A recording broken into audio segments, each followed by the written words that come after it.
Dearly beloved, we are gathered here in the sight of God and in the face of this congregation to join together this man and this woman in holy matrimony, which is an honorable estate instituted of God himself, signifying unto us the mystical union that is betwixt Christ and his church, which holy estate Christ adorned and beautified with his presence, and first miracle that he wrought in Cana of Galilee, and is commended in Holy Writ to be honorable among all men, and therefore is not by any to be enterprised nor taken in hand unadvisedly,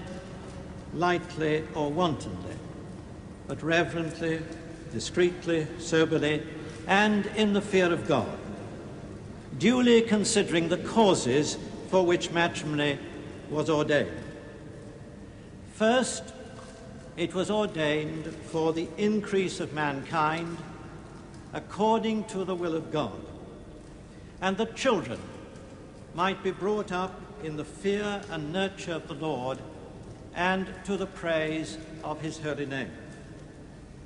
Secondly, it was ordained in order that the natural instincts and affections implanted by God should be hallowed and directed aright, that those who are called of God to this holy estate should continue therein in pureness of living. Thirdly, it was ordained for the mutual society, help, and comfort that the one ought to have of the other, both in prosperity and in adversity, into which holy estate these two persons present come now to be joined. Therefore, if any man can show any just cause why they may not lawfully be joined together, let him now speak, or else hereafter forever hold his peace.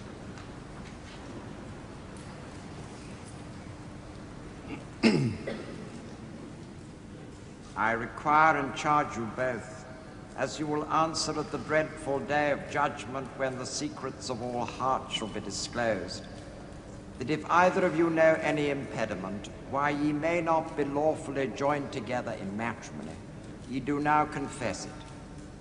For be ye well assured that so many as are coupled together otherwise than God's word doth allow are not joined together by God, neither is their matrimony lawful.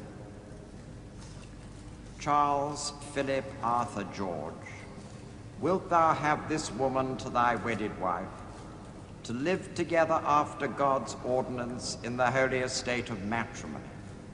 Wilt thou love her, comfort her, honor and keep her in sickness and in health, and forsaking all other keep thee only unto her, so long as ye both shall live? I will. Diana Francis, wilt thou have this man to thy wedded husband, to live together according to God's law in the holy estate of matrimony? Wilt thou love him, comfort him, honor and keep him in sickness and in health, and forsaking all other, keep thee only unto him, so long as ye both shall live? I will. Who giveth this woman to be married to this man?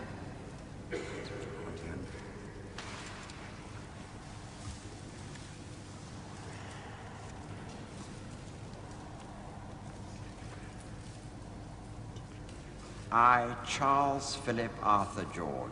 I, Charles Philip Arthur George. Take thee, Diana Francis. Take thee, Diana Francis. To my wedded wife. To my wedded wife. To have and to hold from this day forward. To have and to hold from this day forward. For better, for worse. For better, for worse. For richer, for poorer. For richer, for poorer. In sickness and in health. In sickness and in health. To love and to cherish. To love and to cherish. Till death us do part. till death us do part, according to God's holy law. according to God's holy law. And thereto I give thee my troth. And thereto I give thee my troth.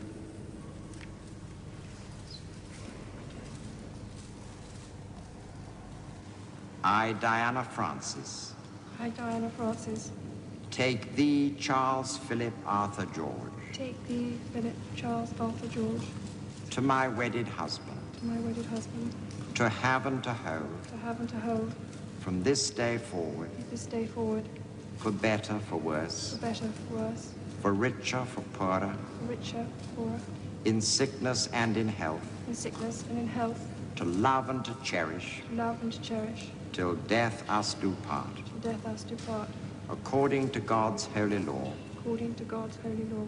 And thereto I give thee my troth. And thereto I give thee my troth.